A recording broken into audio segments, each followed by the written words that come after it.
Quem está feliz com Jesus, diga aquele amém. Esse é o dia que o Senhor nos fez, dia de alegria, de cânticos. É o domingo, dia do Senhor. Ele passou a ser o dia mais importante da semana, porque Jesus ressuscitou no domingo. Porque domingo é o dia da nova criação. É o dia da nova criação. E em Cristo nova criatura somos, graças a Deus. E o Senhor está fazendo novas todas as coisas. Nova todas as coisas. E começando por mim e por você, já somos uma antecipação do futuro de Deus. E teremos novos céus, nova terra, no dia bendito do retorno de Cristo, a consumação de todas as coisas. Louvado seja o Senhor por estarmos aqui reunidos. É dia também da ceia do Senhor, é dia de alegria, dia de cânticos, dia de cear. Não é dia de jejum. Domingo não é dia de jejum, guarde isso. Domingo não é dia de jejuar. Domingo é dia de celebrar a vida que o Senhor nos deu e nos dá em Cristo Jesus. É dia de comer e de beber e de comungar. É dia de comunhão com o corpo de Cristo, de um modo todo especial, e com o cabeça desse corpo que é Jesus. Convido vocês a abrirem suas Bíblias do Salmo 16, colocarem-se em pé em reverência à palavra de Deus que será lida, proclamada. Salmo 16. Aguardo um instante até que todos tenham localizado.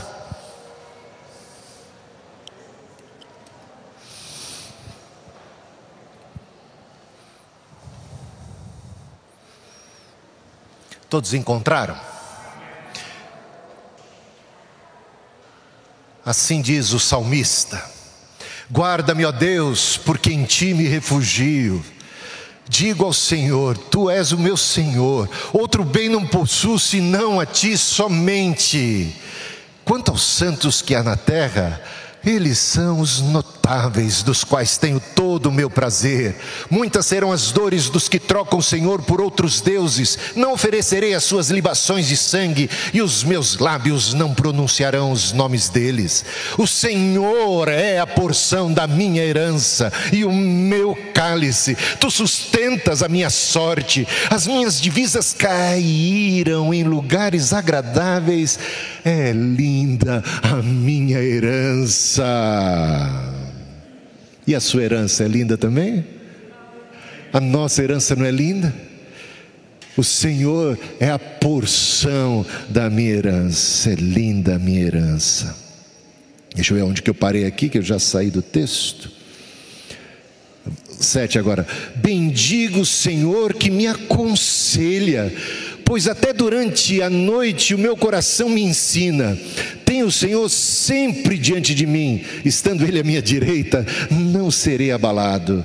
Por isso o meu coração se alegra e o meu espírito exulta. Até o meu corpo repousará seguro, pois não deixarás a minha alma na morte, nem permitirás que o teu servo veja a corrupção. Tu me farás ver os caminhos da vida. Na tua presença, plenitude de alegria e delícias, perpetuamente à tua direita. Louvado seja o Senhor. Que salmo tremendo, pode assentar. Que salmo tremendo. Você sabe qual é o título desse salmo? Título tradicional: Mictã de Davi. E todo mundo ficou intrigado para saber o significado de Mictã, porque não é um significado assim tão patente, tão claro. Então há um grupo de pessoas que entendem que seja alguma referência musical, e há um outro tanto que entende que a origem, a etimologia da palavra tem a ver com mistério, tem a ver com um segredo. E nós sabemos que Davi compôs esse salmo no final da sua vida, perto da sua morte. Foi quando ele compôs o salmo. Então, Mictã de Davi, se for entendido por segredo, por mistério, seria o segredo da vida de Davi, o segredo do seu sucesso, o segredo da sua vida abundante, da sua alegria, o segredo da felicidade. Então vamos atentar para um homem experiente, um homem que andou, que caminhou com Deus, que aprendeu tantas coisas, que teve altos e baixos na vida, mas que tem lições preciosas para apresentar para nós. Eu coloco aqui para vocês, tenho algo que eu separei, que eu escrevi aqui, um instante só, que é como um esboço da mensagem de hoje.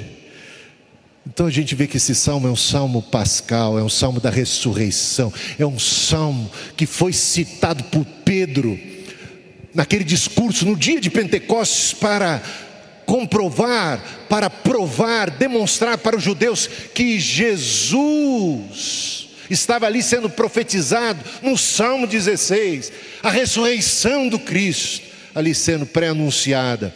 E também o apóstolo Paulo, no seu sermão ali em Antioquia, também cita o Salmo 16, dada a importância desse salmo, como testemunho profético a respeito de Jesus. E esse é um salmo cheio de esperança em quem Deus é, em quem o salmista Davi, o rei Davi, aprendeu a respeito da pessoa de Deus, o que Deus foi, o que Deus é, e é cheio de esperança. Então, veja só, no versículo 1, Deus é a sua segurança. Versículo 2, Deus é o seu bem supremo. Versículos 5 e 6, Deus é a sua herança. Versículo 7, Deus é a sua sabedoria. Versículo 8, Deus está sempre diante dele. Versículo 9, Deus dá esperança. Versículo 10, Deus não é Deus da morte. Versículo 11, Deus é Deus da vida. Versículo 11 também, finalmente, Deus é a sua alegria e o seu prazer, a nossa herança, a nossa vida. Deus é o caminho, a verdade e a vida. Ele é a fonte de todo bem. Então vamos ao salmo em si. Eu vou procurar de maneira bem objetiva apresentar aqui.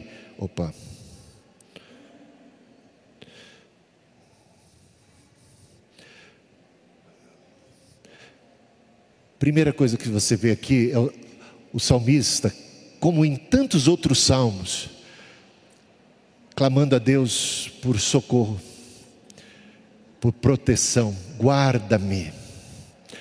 Tantos salmos têm esse mesmo viés, guarda-me, mas esse salmo em particular se distingue dos demais que começam também clamando por socorro, por ajuda, no seguinte aspecto. A diferença está aqui.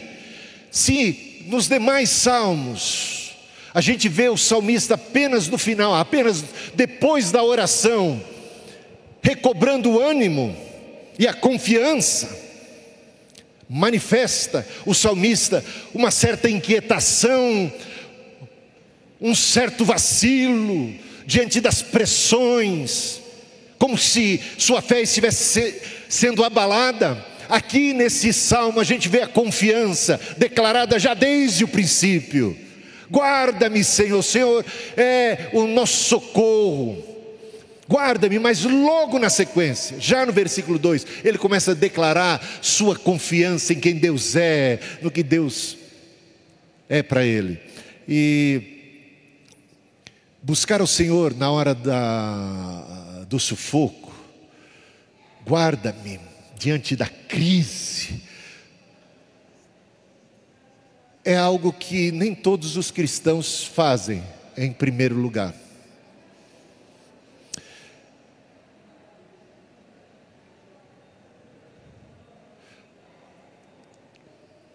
Costuma-se apelar para os recursos mais à mão, digamos assim, a olhar para as alternativas, os recursos humanos, na hora adversa.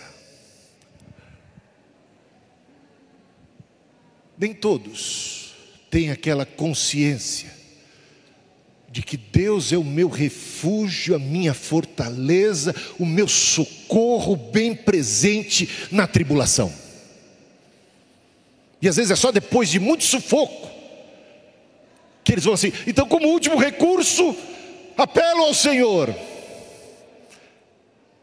Quando Deus deveria estar diante de si, como diz o salmista, Ele está diante de mim sempre, Ele está sempre à minha direita, Ele está sempre à mão, Ele está sempre diante de mim, Ele é o número 1, é nele que reside a minha confiança. Ele é o meu Senhor, essa é a declaração dele. Ele é o meu Senhor, não tem para ninguém. Não é a minha mãe, não é o meu pai, não são os meus irmãos, não está nas riquezas, nos bens amealhados. É Deus a minha fonte, não é naquilo que é a minha capacidade, a minha formação, o meu preparo. Tudo isso tem o seu valor, mas não a prioridade na vida daquele que teme ao Senhor. Deus é o número 1, Deus é o Senhor, e não tem outro, né? Então, tu és o meu Senhor, ele diz aqui no versículo 1, o meu Senhor, outro bem não possuo senão a ti. Mas que história é essa? Davi não era rico, ele não era rei, todo mundo não sabia que ele era rico e rei, e era possuidor de muitos bens. Como ele pode afirmar: outro bem não possuo senão a ti, sendo ele um homem poderoso, rico? O que ele quis dizer com isso? Certamente ele não está mentindo, porque seria uma mentira meio boba, porque todo mundo sabe que ele é rico, todo mundo sabe que ele tem muitos bens, muitas propriedades, ele é rei. Então o que é que ele quis dizer? Outro bem não possuo senão a ti. Não é intrigante isso? O que significa outro bem? Significa o reconhecimento de que tudo que temos, somos, vem do Senhor. Ele é a fonte, Ele é o dono, é nele que reside todo o bem, é nele, é dele que provém tudo. Não é porque eu sou tal, bacana, e qualquer coisa que eu pudesse vir a ser e me tornar, foi por graça e misericórdia dele. É dele que vem a vida, é dele que vem a salvação, a capacitação, os talentos, as oportunidades, as portas abertas. No final das contas, quando a gente percebe isso, a gente declara: tu és o meu bem maior, tu és a fonte de toda a vida. Outro bem, que outro bem? Eu não possuo nenhum bem que esteja fora do Senhor. Outro bem não possuo senão a ti somente. Você pode dar glória a Deus? Você consegue se identificar com o salmista aqui? Que coisa maravilhosa. Outro bem, a gente pode perder. A gente pode perder pai, a gente pode perder mãe, a gente pode perder a pessoa amada, a gente pode perder filhos, a gente pode perder o emprego, a gente pode perder a riqueza, a gente pode perder as propriedades, a gente pode perder a saúde, mas nada, absolutamente nada, poderá nos separar do amor de Deus que está em Cristo Jesus. Ele é o nosso bem, Ele é o nosso bem. É nele que reside a nossa alegria. Ele é fonte da nossa segurança, da nossa paz, da nossa alegria. Quanto aos santos, é interessante que, olha só o movimento. Ele conversa, ele declara, ele fala com o Senhor, ele declara o seu amor ao Senhor. Mas em seguida, os seus olhos se voltam para os seus irmãos e irmãs. Na sequência, os olhos se voltam daquele que ama a Deus sobre todas as coisas, para o próximo, que deve ser amado como nós amamos a nós mesmos. E uma predileção, uma preferência pela comunhão dos santos, pela congregação dos irmãos. Alegrei-me quando me disseram: vamos à casa do Senhor, porque na casa do Senhor eu me encontro como corpo de Cristo, como família de Deus, diante daquele que é o Senhor da família, que é o cabeça. Mas eu comungo com o meu irmão, porque a graça de Deus se manifesta na vida do meu irmão, e quando eu vejo a obra do Senhor na vida dos meus irmãos e irmãs, quando eu vejo o Senhor santificando, o Senhor dando vitória, o Senhor perdoando, o Senhor dando maturidade, isso alegra o meu coração. É o que diz o salmista. São eles os santos, os notáveis. E por falar em notável, seriam assim, aqueles a quem nós admiramos. Hoje a gente vive em dias de muito, dos seguidores, né? E as pessoas seguem quem? Os santos? O que você acha? Multidão de seguidores. Tem os grandes jogadores de futebol, os cantores, cantoras, os artistas. Esses são, no mundo em que vivemos, os notáveis. Os notáveis. Quem são os notáveis no dia de hoje para o mundo ao nosso redor? Quem são os que se destacam e por que se destacam? Para o salmista, os notáveis são os santos. Os notáveis, Madre Teresa de Calcutá, por exemplo, né? Os notáveis seriam aqueles que amam ao Senhor e que servem ao Senhor, e que vivem uma vida piedosa, que experimentam uma vida cheia do Espírito Santo. Quem são os seus notáveis? Quem você nota? Quem você admira? Quem você até, eu diria, num sentido meio pecaminoso, inveja? Ou, tirando o pecado de lado, admira, se inspira, é modelo para você? As adolescentes da igreja, os adolescentes da igreja, quem são os notáveis da sua vida? Quem você olha, quem você admira? Olha, atenta para isso. Esse é um perigo. Quem são os notáveis dos jovens? Quem são os notáveis das mulheres, das senhoras? Quem são os notáveis dos homens, dos idosos? Quem são os nossos notáveis? Isso é muito sério. Pastor Raí, muito tempo atrás, pregando na igreja do aeroporto, fez uma pergunta e voltou-se para os mais jovens e perguntou para eles: fala o nome de um herói. E eles começaram a falar, vários heróis. Super-Homem, Batman, Homem de Ferro, vários. Que mais? Que mais? Quando se fala de herói, que mais vem à sua mente? E aí vem um monte de herói. Os notáveis como heróis. Mas nas Escrituras Sagradas, meus irmãos, já viram Hebreus 11, a galeria dos heróis da fé? Esses são os notáveis. Ninguém falou Moisés, ninguém falou Davi, e pasmem, ninguém falou Jesus. Ninguém falou Jesus. Quem são os notáveis? Agora ele passa a falar, olha só que interessante. Fala de Deus, agora fala do povo de Deus. Fala dos fiéis que ele admira, em quem ele se inspira. Deveria estar ele pensando em Samuel, aquele grande herói da fé do passado, em Moisés, e em outros profetas, Natã e outros mais, e tantos outros santos dos seus dias. Mas agora ele passa a falar dos infiéis, porque é quase que impossível pensar nos fiéis e não lembrar dos infiéis. E muitas vezes os infiéis da família de Deus. E ele agora chama atenção para os infiéis. Muitas serão as dores dos que trocam o Senhor por outros heróis, por outros deuses. Trocam o Senhor por outros deuses. Não oferecerei suas libações e os meus lábios não vão pronunciar os seus nomes. E havia muita reivindicação por parte desses idólatras, que o rei também prestasse culto às divindades outras que não fosse o Senhor. Ele diz: jamais, em tempo algum. Tu és o meu Senhor, outro bem não possuo senão a ti. quem são os fiéis, meus irmãos? Quem são os fiéis e quem são os infiéis? E os infiéis trocam o Senhor por qualquer coisa. Quais são os seus valores? Você ama Deus sobre todas as coisas, de fato e de verdade? Esse é o grande mandamento.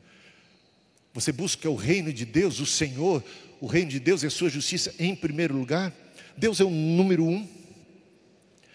Ou outras coisas, como dinheiro, sucesso, carreira, prazeres, tem ocupado o lugar de Deus, o trono do seu coração? Onde está o teu coração? Sempre onde está o teu tesouro, naquilo que você valoriza. O que você valoriza? Vivemos dias de muita frieza espiritual, de muito descaso para as coisas de Deus. Tem gente que faz pouco caso da ceia do Senhor. Se alguém faz pouco caso da ceia, não faz questão de participar da ceia, faz pouco caso dos cultos, faz pouco caso da leitura da palavra de Deus, da oração, do louvor, da adoração, da comunhão. Que triste é. Que triste. Agora, ele vai começar a falar sobre, a partir do versículo 5, sobre as bênçãos temporais, sobre as bênçãos desta vida, porque o Senhor promete para nós uma vida abundante já aqui e agora. Suprir em glória cada uma das nossas necessidades, como bom pastor que nos guia aos pastos verdejantes, às águas de refrigério. Ele diz aqui: o Senhor é a porção da minha herança e o meu cálice. Tu sustentas a minha sorte. No mundo atual, onde as pessoas procuram Mega Sena, a loteria esportiva, a jogatina e qualquer meio mais rápido e fenomenal e extraordinário de prosperar e de mudar a sorte da sua vida, o salmista proclama: Tu és a minha sorte. Tu és a minha sorte. Quando eu penso em sorte, meus irmãos, eu não penso no acaso, eu penso naquele que é a minha sorte, que muda e altera o curso da minha vida, que muda a minha história. É nisto, é nele que reside a minha esperança, a minha confiança. É ele a minha sorte. Ele é o arrimo da minha sorte, da minha herança. Ele é a certeza, ele é que me sustenta. E aqui ele fala de divisão de terras.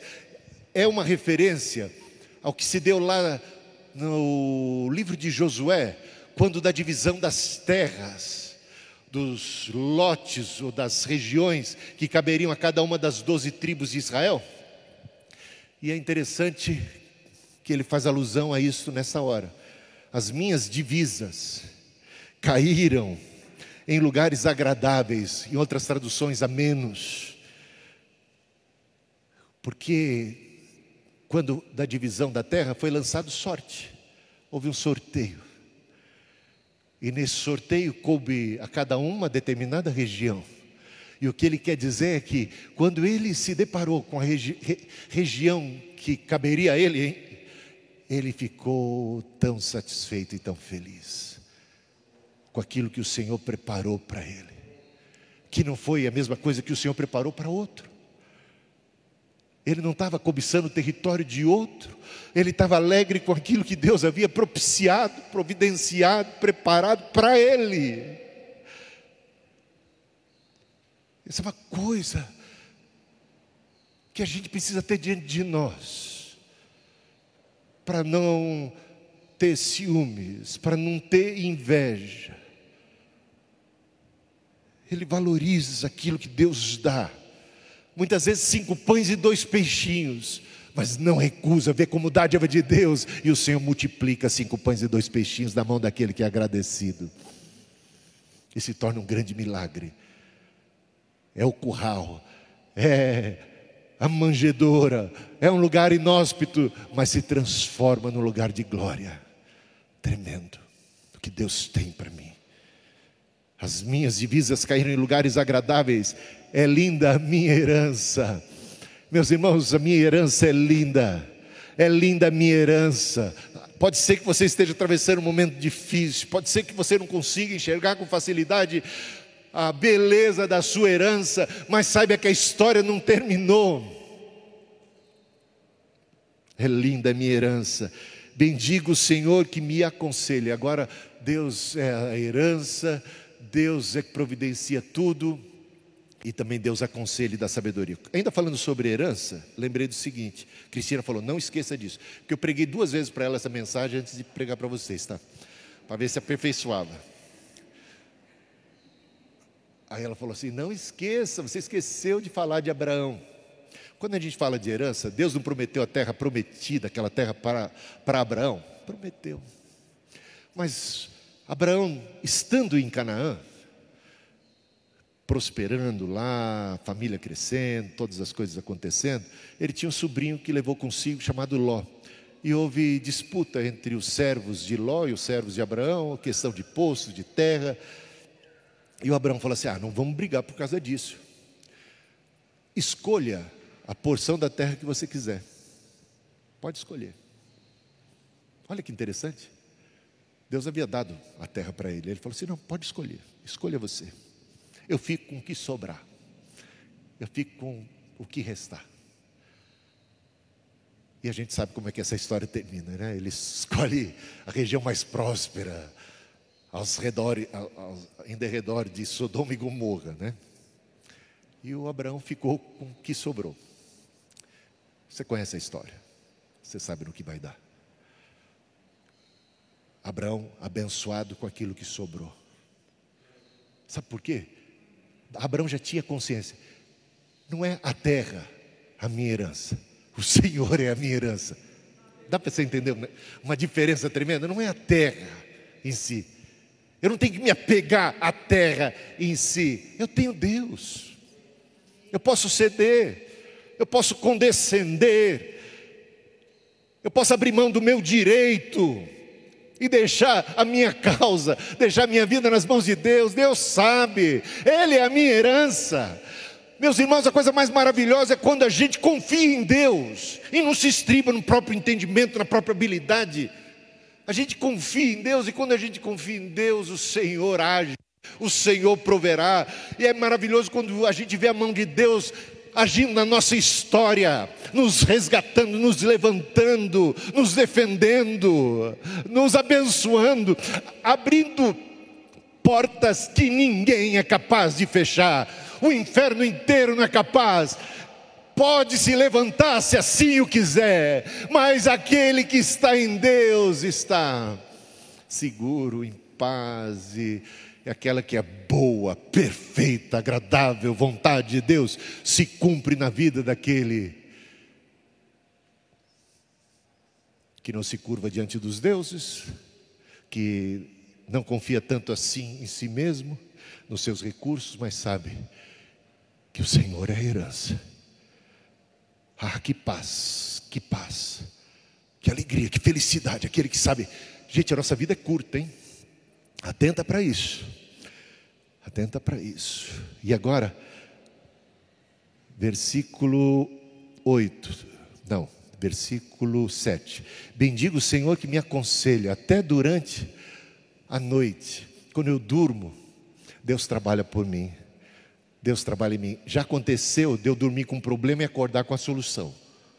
Aconteceu já uma coisa com você assim. Eu estava com um problema enorme. Várias vezes aconteceu isso. Estou com um problema, eu querendo uma saída, uma solução. Aí eu falo, Deus, eu estou cansado eu estou exausto. Eu preciso descansar. Eu não encontrei uma solução, eu estou mal, eu estou inquieto. Aí a gente ora, aí a gente entrega aquela inquietação nas mãos de Deus. Fala, Deus, ajuda. Dá um socorro, dá uma inspiração, dá uma direção, dá um escape.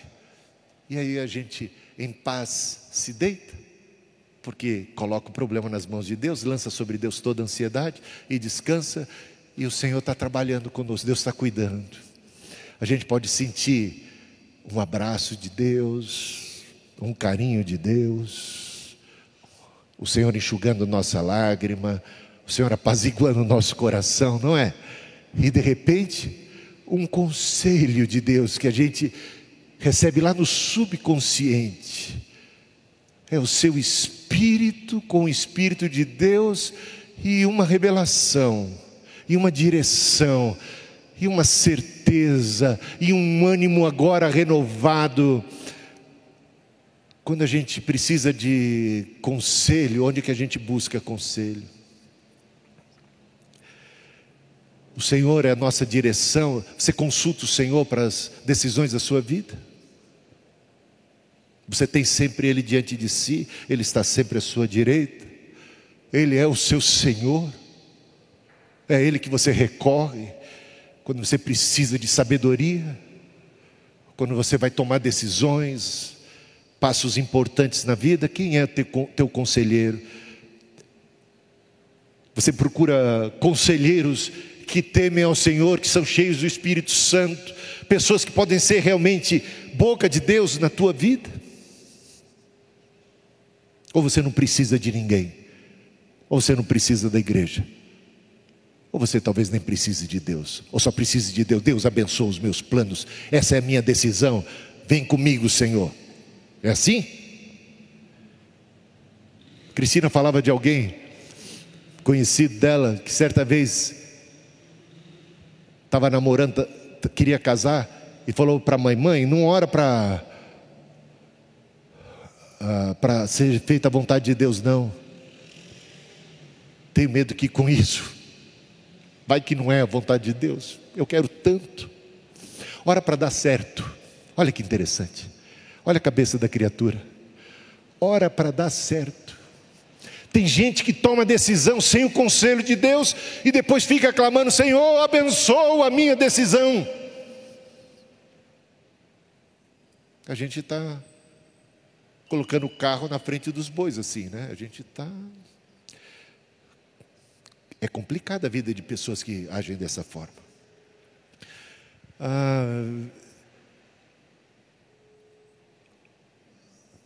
Versículo 8, tem o Senhor sempre diante de mim. Isso é que dá segurança, isso é que dá paz. Estando Ele à minha direita, não serei abalado. Por isso o meu coração se alegra, por causa da presença de Deus, por causa da consciência da presença de Deus, da certeza da presença de Deus, da condução de Deus, da bondade de Deus, Deus como herança, Deus como Senhor, Deus presente, Emanuel, Deus da nossa vida. Que segurança, que alegria advém do fato e da consciência de que Ele é o meu Senhor, de que Ele cuida de mim, e que eu entrego o meu caminho ao Senhor, eu confio nele, o mais Ele fará. E tristeza, depressão, angústia, temor do futuro, temor da vida, temor do amanhã, angústias do presente, elas têm que bater em retirada, porque o amor que vem de Deus por nós, o amor nosso por Deus, ele espanta todo medo. O Senhor é minha luz, é minha salvação, a quem temerei? Se Deus é por nós, quem será contra nós? Deus é a porção da minha herança, Deus sempre diante de mim, Deus à minha direita. Então eu posso ser perdido tudo, eu ainda tenho Deus. Quem tem Deus tem tudo, quem não tem Deus ainda que tenha tudo, até isto que pensa que tem, lhe será tirado. Aqueles que seguem os outros deuses, aqueles que se afastam do Senhor por isso ou por aquilo, seja pela autossuficiência humana, esses vão dar com os burros na água, porque confiaram naquilo que não deveriam confiar, e desprezaram aquele que é digno de toda a confiança. Terminando, né? Por isso meu coração se alegra e o meu espírito exulta. Agora, gente, Olha o salto. Por isso que ele compõe esse salmo no final da vida. Até o meu corpo, ele já percebe, já deve ter preparado o túmulo. Mas ele não preparou o túmulo como os faraós. Os faraós achavam que eles eram donos das riquezas e que suas riquezas eram as coisas que eles haviam amealhado durante a vida, todos os seus tesouros. E eles preparavam as pirâmides como grandes túmulos. E dentro das pirâmides, os seus tesouros iam consigo. E pasmem, até os seus servos mais chegados, quando o faraó morria, eram mortos para serem enterrados junto com ele, como parte do seu tesouro, porque indo para o outro plano, o outro lado da vida, o faraó entendia que levaria consigo todos aqueles tesouros e os seus servos para o servirem. Lembra da diferença de Davi? Davi disse assim, sendo rei, disse: o Senhor é o meu tesouro, outro bem não possuo além de ti. Ele está pensando na morte aqui. E quando chegar a hora da nossa morte, ele pensou assim: até o meu corpo repousará em segurança. E ele, sem saber, certamente ele não sabia que se tratava de uma profecia. Ele foi inspirado pelo Espírito Santo. Mas ele falava de Cristo. Ele falava da esperança dele, que se cumpriu em primeiro lugar em Cristo. E Pedro trata disso no sermão em Pentecostes. Pedro diz assim, citando o Salmo 16, citando essa parte, ele fala: Davi, quando pronunciou tais palavras, não estava em primeiro lugar falando a respeito de si mesmo, porque Davi ainda está morto, mas era uma profecia a respeito de um descendente de Davi, do Messias, e ela se cumpriu já em Cristo Jesus, o primogênito dentre os mortos, o primeiro a ressuscitar, que abriu a porta pela qual nós podemos entrar. O Senhor abriu a porta, meus irmãos. Ele triunfou sobre a morte. Ele é o primeiro a romper esse portal da morte, esse lugar tenebroso, onde se dizia: é o fim, acabou. Mas não acabou coisa nenhuma. O Senhor triunfou. E Davi tinha sua esperança.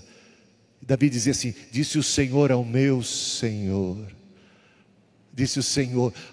Davi sabia que tinha um Senhor. Ele era Senhor aqui na terra, mas ele tinha um Senhor no céu, primogênito dentre os mortos. Então essa esperança estava em Cristo e se cumpriu em Cristo.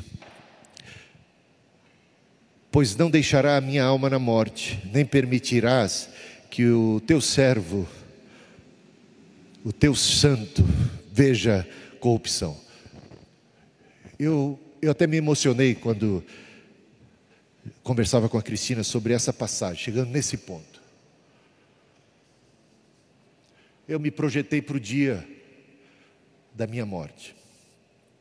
Vamos fazer essa viagem? Tem gente que não gosta de pensar muito nisso, mas é importante pensar. Aliás, eu acho que eu penso nisso quase que sempre. Eu sou finito. Vai chegar a hora da minha morte. Muitos de vocês estarão lá, no velório, né? Vai chegar a hora. Quando chegar esse dia, eu estava querendo lembrar das palavras de John Wesley, rodeado de alguns amigos, no momento derradeiro. Ele com uma alegria, já com praticamente 90 anos de idade, cerca de 90 anos de idade, ciente de que morreria dentro de alguns segundos, ele disse assim: o bom mesmo é que o Senhor está aqui. Simples isto. Que revelação, né? O bom é que o Senhor está aqui.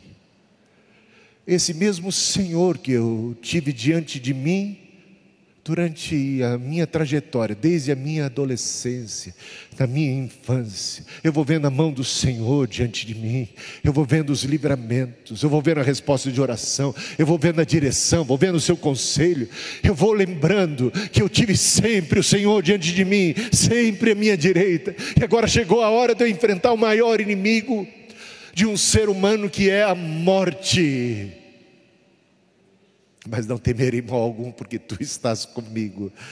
Ainda que eu ande pelo vale da sombra da morte, tu estás comigo.